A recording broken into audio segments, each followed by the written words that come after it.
Chapter 127 Hu. Sebuah suci yang mengerikan mungkin meledak. Kapal perang perak dengan cepat bangkit. Dalam sekejap mata, itu naik 1000 meter. Menjadi titik hitam dalam visi Xiao Chen. Xiao Chen kaget dan cepat terbang. Mantra gravitasi bukanlah teknik marsial penerbangan yang sebenarnya. Semakin tinggi Xiao Chen terbang, semakin kuat gravitasi yang akan dialaminya. Jumlah esens yang habis akan meningkat juga.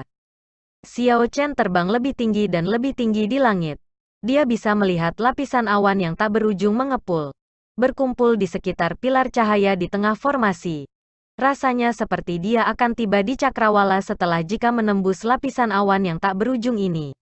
Esensi dalam tubuhnya cepat habis. Xiao Chen mengerutkan kening. Dia hanya bisa melihat sosok samar kapal perang perak. Dia tidak tahu seberapa tinggi itu akan terbang. Xiao Chen mengepalkan giginya dan mengambil batu roh kelas menengah. Memegangnya di tangannya. Sejumlah esens yang mengerikan segera mengalir ke meridian Xiao Chen. Esensi padat langsung menjenuhkan meridiannya. Sensasi kembung mengisi setiap bagian kulit dan otot Xiao Chen. Dia merasa seperti akan meledak. Mereka dipenuhi dengan energi yang tak terbatas dan tak terbatas. Ledakan, Xiao Chen berteriak. Dan kecepatannya yang tiba-tiba meningkat beberapa kali. Tubuh ini menyebabkan gelombang kejut di udara. Dalam sekejap mata, dia mengejar kapal perang perak. Gemuruh. Kapal perang perak melayang di puncak pilar cahaya. Dengan suara nyaring. Itu langsung diperbesar. Ada spanduk dengan kata Yan. Yan, di haluan kapal. Berkibar tertiup angin. Awan gelap mengelilingi kapal perang. Guntur bergemuruh tak henti-hentinya. Dan sambaran petir tak berujung mengitarinya. Itu benar-benar dapat memperbaiki dirinya sendiri. Bagaimana di dunia ini orang bijak kuno memperbaiki ini? Xiao Chen terkejut ketika dia melihat petir mengelilingi kapal perang perak. Xiao Chen berencana memperbaiki sendiri tanda-tanda formasi yang rusak. Dia tidak mengharapkan kapal perang perak untuk memperbaiki dirinya sendiri setelah itu mendapatkan kembali spiritualitasnya. Xiao Chen tiba-tiba memikirkan sesuatu. Jika itu bisa memperbaiki dirinya sendiri seperti ini, sebagai harta rahasia Sage, itu akan memiliki tanda Sage. Sekarang para Sage telah pergi. Secara otomatis akan mencari seseorang dengan garis keturunan Sage dan mengenalinya sebagai tuannya secara otomatis. Aku harus menghapus tanda Sage dan mencapnya dengan tanda aku sendiri. Xiao Chen berbicara kepada dirinya sendiri perlahan. Kata demi kata. Matanya menunjukkan tatapan penuh tekad. Dia melewati awan gelap yang tak terbatas dan baut kilat yang tak berujung. Xiao Chen mendarat dengan kuat di haluan kapal perang. Dia dengan hati-hati melihat kata Yan di spanduk di haluan kapal.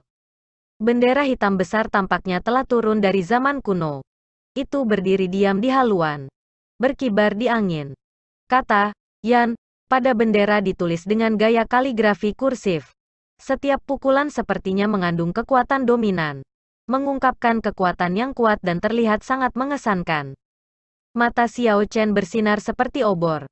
Dia menatap kata Yan. Dia tahu apa yang harus dia lakukan. Dia harus bertarung melawan Sage. Menghapus tanda spiritual Sage secara pribadi. Bahaya yang terlibat sudah jelas. Ada kemungkinan besar kematian. Namun, tatapan Xiao Chen setegas sebelumnya. Dia tidak punya niat untuk mundur. Dia menusuk sen spiritualnya ke spanduk seperti pedang tajam. Boom, saat itu juga. Pemandangan di sekitarnya menghilang. Xiao Chen muncul di sebidang magma padat. Kadang-kadang, ada aliran api yang menyembur keluar. Di kejauhan, ada gunung berapi meletus. Melepaskan api dan lava dalam jumlah yang tak ada habisnya. Anehnya, ada 9 matahari di langit. Dewa besar berdiri di langit. Sebuah cahaya, selebar puluhan ribu meter, memancar di belakangnya. Keterbatasannya mungkin menyebar ke seluruh ruang ini. Puci. Dewa itu tiba-tiba membuka matanya dan menembakkan cahaya keemasan. Menyelimuti Xiao Chen. Dia berteriak. Berani-beraninya kamu menunjukkan rasa tidak hormat di hadapan dewa. Kenapa kamu masih tidak berlutut? Suara ini seperti guntur dari 9 surga. Itu sangat mengejutkan. Itu bergema tak henti-hentinya di ruang. Itu membelah telinga. menciptakan ketakutan pada diri sendiri. Akhirnya, suara ini menjadi gema, berulang pada frekuensi yang sama dengan detak jantung Xiao Chen. Gema berulang lebih cepat dan lebih cepat, detak jantung Xiao Chen berkorespondensi, berdebar pada kecepatan yang sama seperti akan melompat keluar dari dadanya. Bang, bang, bang, Xiao Chen memegangi dadanya. Dia bisa merasakan tekanan besar. Dia merasa sangat tertahan. Dia merasa sedih dan bingung. Wajah tampannya yang bengkok dan terdistorsi. Dengan suara, putong, kaki kanannya tidak bisa membantu tetapi berlutut. Masih belum berlutut, suara itu terus bergema di telinga Xiao Chen. Seolah-olah itu tercetak dalam pikiran Xiao Chen. Tampaknya mustahil untuk dilepaskan. Suara ilahi yang luas dan perkasa. Di atas langit tertinggi.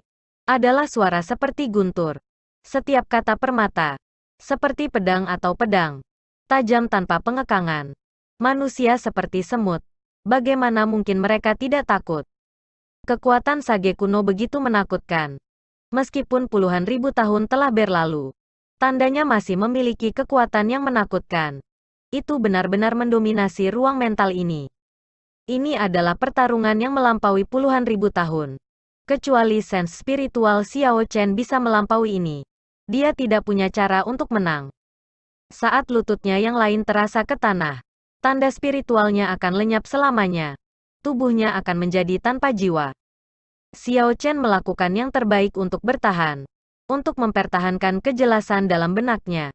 Adakah yang bisa mematahkan kekuatan dewa ini? Pernahkah aku melihat sesuatu yang bisa menginjak-injak dewa di bawah kakinya? Orang bijak kuno telah melihat dewa. Dengan demikian ia menciptakan dewa di ruang ini. Namun, pembudidaya terkuat yang pernah dilihat Xiao Chen sebelumnya adalah Yue Ying. Bagaimana dia akan bertarung melawan dewa? Menurut pendapat Xiao Chen, bahkan Kaisar Guntur atau Kaisar Tianwu akan merasa sulit untuk menang melawan dewa. Kekuatan para resi kuno jelas lebih kuat dari mereka. Tidak ada keraguan tentang itu. Jika bahkan orang bijak tidak bisa mengalahkannya, lalu apa yang bisa? Para dewa yang dibayangkan oleh para bijak adalah dewa-dewa legendaris. Keberadaan mereka lebih mengerikan daripada orang bijak atau kaisar kuno. Sosok tiba-tiba muncul di pikiran Xiao Chen. Tiba-tiba, Xiao Chen teringat pria yang dilihatnya di Sage Dao Comprehension Picture. Pria misterius yang bertarung melawan 18 Azure Dragon. Ledakan, Xiao Chen berteriak dan tiba-tiba 18 Azure Dragon muncul di belakangnya. Para naga meraung tanpa henti. Dengan segera memecah suara ilahi yang bergema di dunia ini. Dewa di langit meraung dengan marah. Cahaya di belakangnya berkedip-kedip berulang kali. Dia berteriak, "Semut, apakah kamu tahu kamu telah melakukan dosa besar?" Xiao Chen menutup matanya. Dan pikirannya jernih. Ujung-ujung mulutnya meringkuk dalam senyum dingin. Kemudian, dia tiba-tiba membuka matanya. Dan dua sinar cahaya ungu melesat keluar. Bertabrakan dengan tanpa takut terhadap cahaya keemasan dewa. Yang disebut dewa hanyalah isapan jempol dari imajinasi manusia. Mereka dilahirkan sebagai hasil dari kepercayaan orang-orang. Jika aku percaya pada dewa, maka para dewa itu kuat dan perkasa. Tidak terbatas dan absolut. Jika aku tidak percaya pada dewa, maka semuanya ada dalam diri aku. Aku sendiri. Dan para dewa tidak bisa ikut campur. Xiao Chen memandang dewa di langit dan perlahan berkata, "Aku harus berterima kasih. Jika bukan karena kamu, obsesi di hati aku ini tidak akan pernah padam." Jalan kultivasi lambat dan panjang. Semakin jauh berjalan, semakin tinggi persyaratannya pada kondisi mental seseorang. Yang disebut bakat tidak lagi signifikan. Ada banyak orang di era kuno yang memiliki bakat biasa, yang menjadi sage. Apa yang mereka andalkan adalah hati yang teguh dan kondisi mental yang murni. Terlepas dari dunia, adalah hal biasa bagi orang untuk menghubungkan hal-hal yang tidak dapat mereka jelaskan kepada para dewa.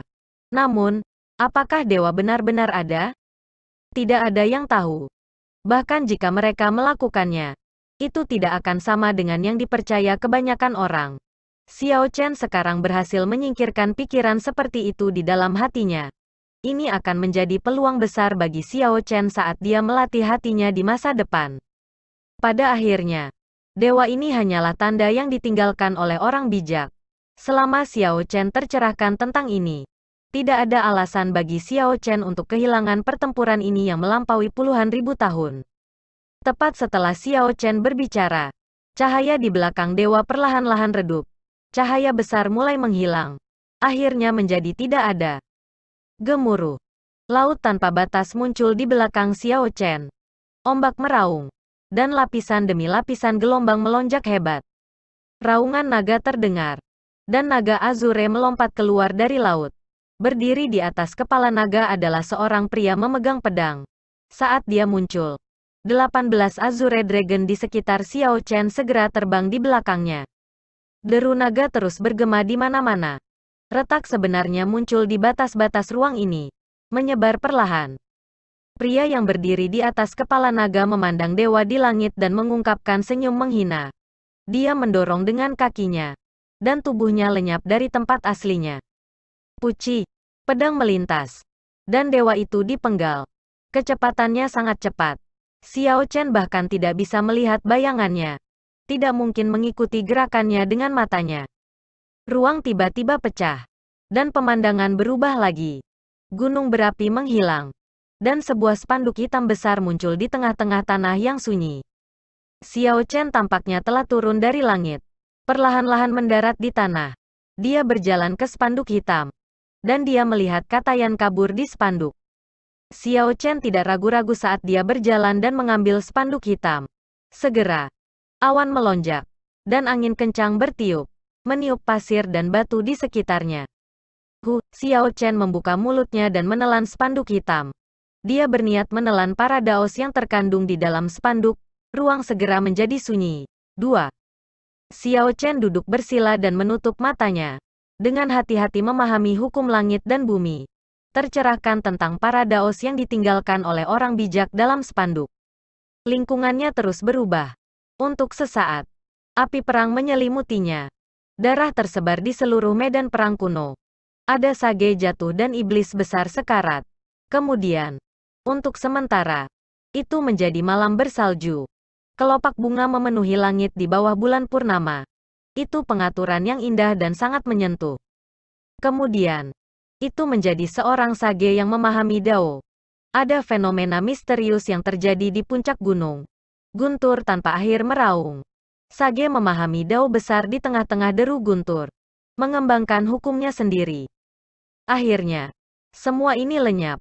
Meninggalkan abu-abu tanpa batas. Sesosok manusia berdiri di langit. Memandang ke kejauhan. Ada kesepian yang tak terlukiskan di matanya. Ini adalah kehidupan seorang sage. Dia pernah menjadi liar ketika muda. Mengalami. Mencintai. Menyesal. Semangat. Dan membenci. Membalikan dunia fana. Dia pernah tak tertandingi. Berkeliaran di langit dan bumi. Memetik bintang-bintang dan menarik bulan. Tidak ada yang tidak bisa dia lakukan. Namun, pada akhirnya, dia masih dibiarkan dengan kesepian yang tak terukur. Tidak ada orang yang bisa memahami rasa sakitnya. Dia menghela nafas panjang.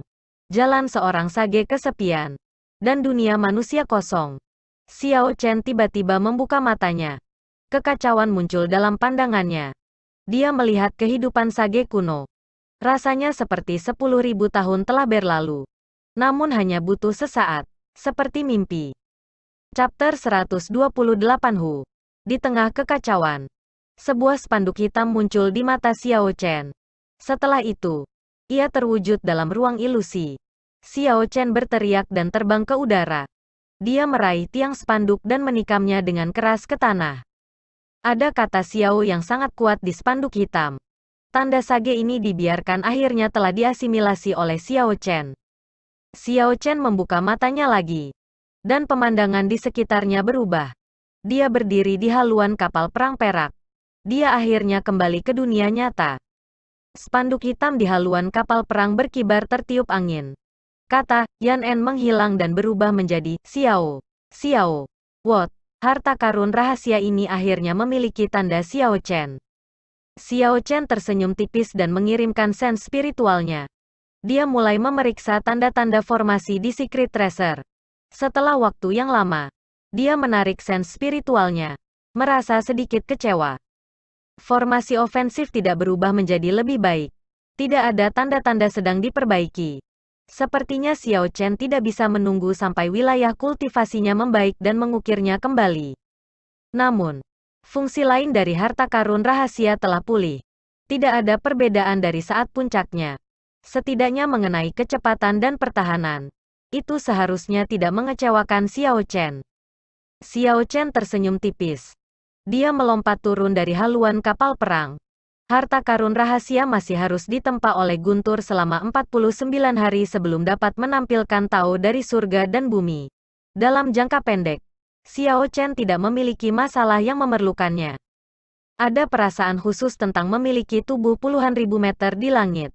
Xiao Chen merasakan perasaan khusus ini ketika ia jatuh dengan cepat ke tanah. Awan gelap yang membentang selamanya ke kejauhan muncul di bawah Xiao Chen.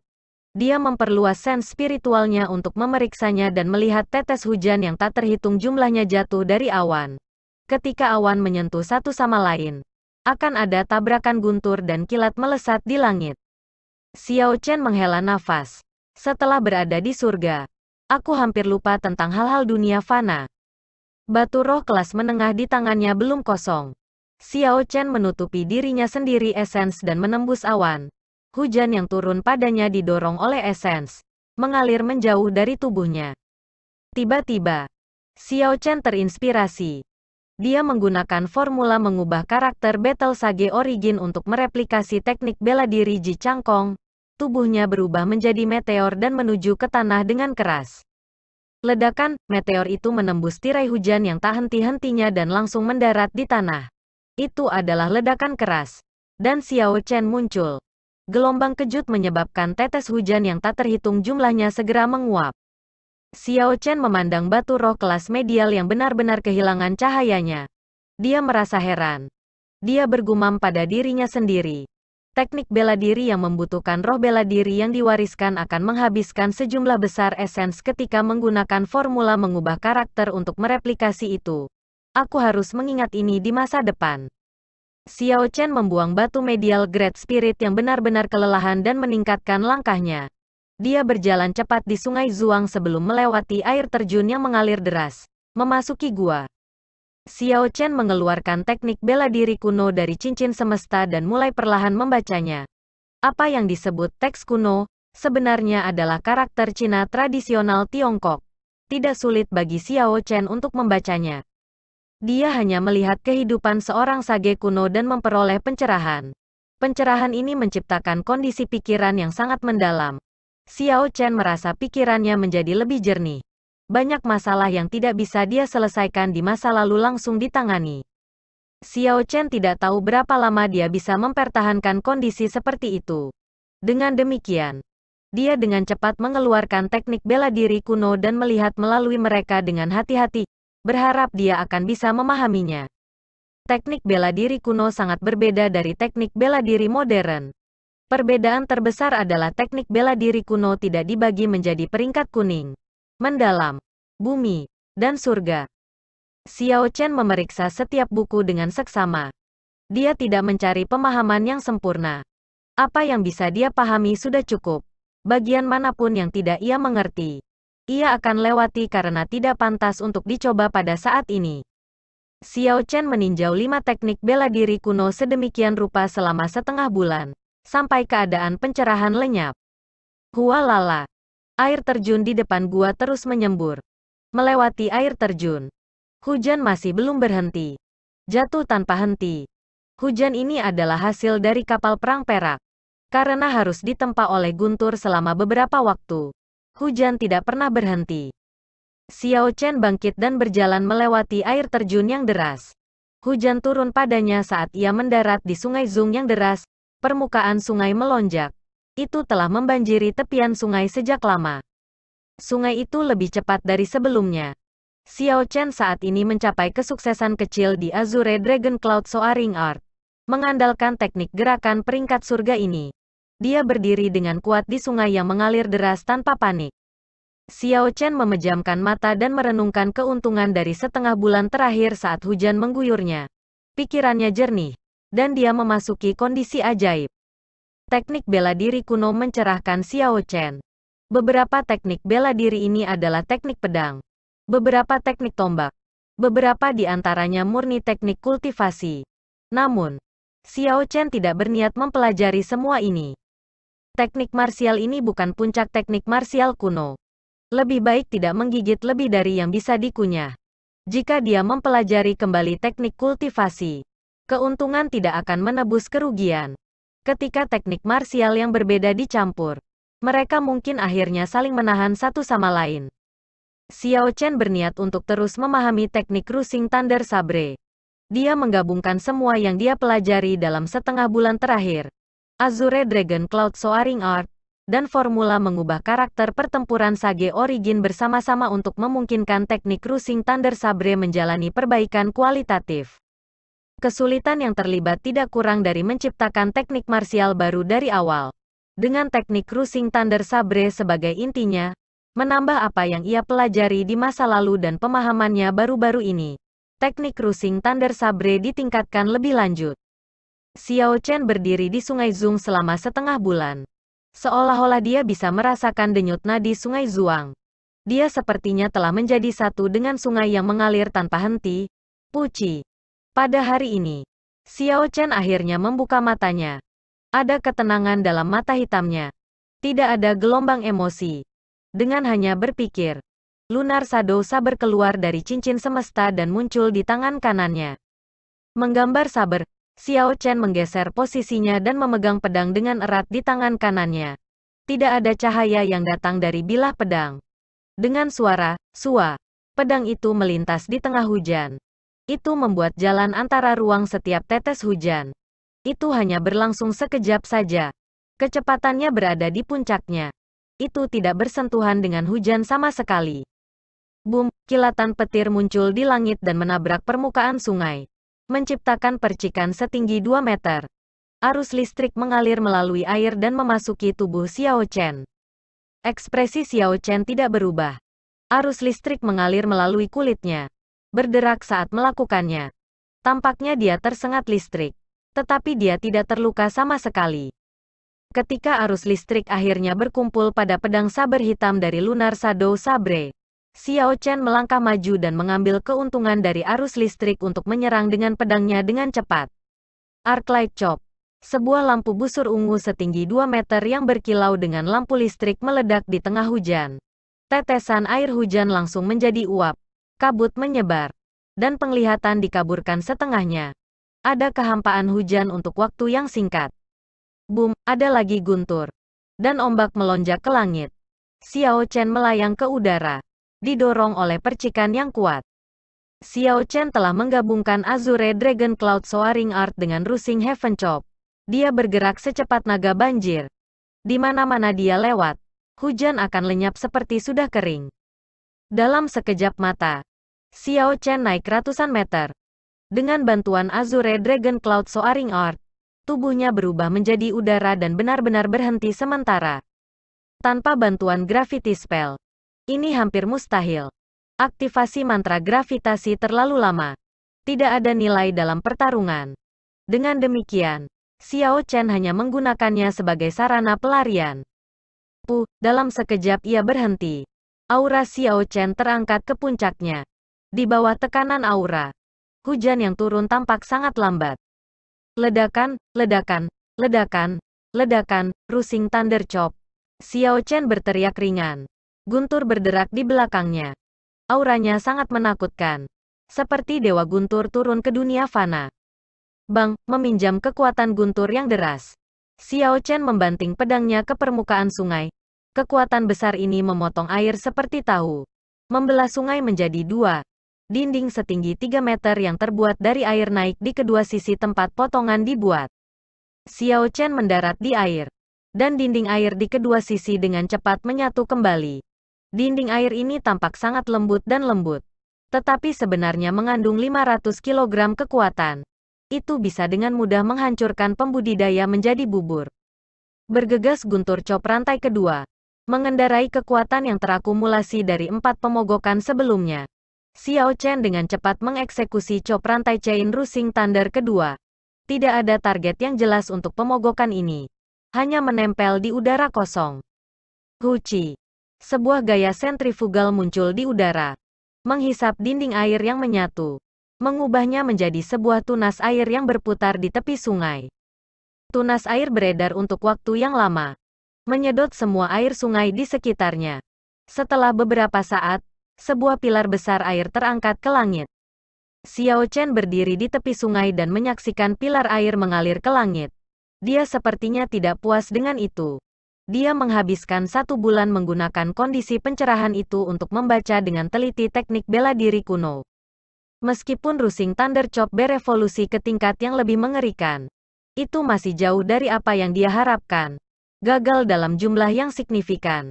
Semua teknik bela diri yang ia pelajari belum digabung sepenuhnya. Dalam sebulan terakhir, semakin dia memikirkannya, semakin dia merasakan potensi teknik saber guntur Rusing tidak terbatas.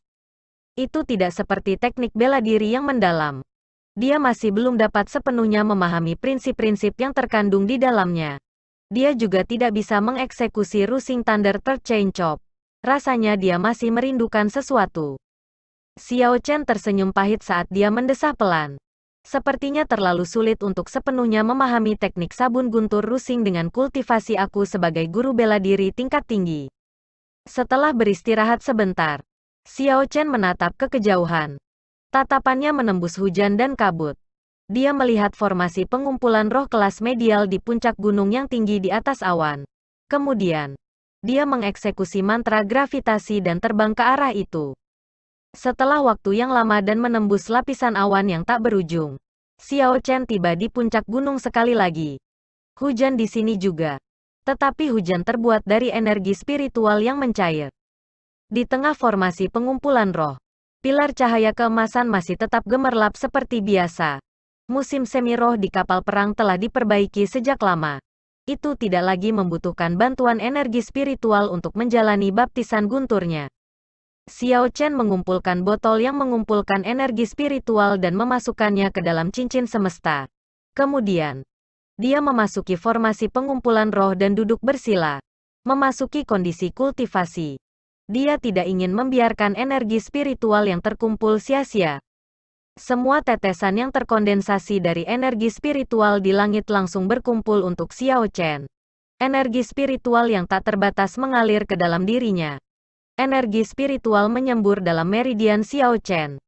Kecepatan budidaya di formasi pengumpulan roh ini jauh lebih cepat daripada budidaya di gua di belakang air terjun. Xiao Chen makan pil puasa lain dan mulai mengedarkan Purple Thunder Divine Incantation berulang kali.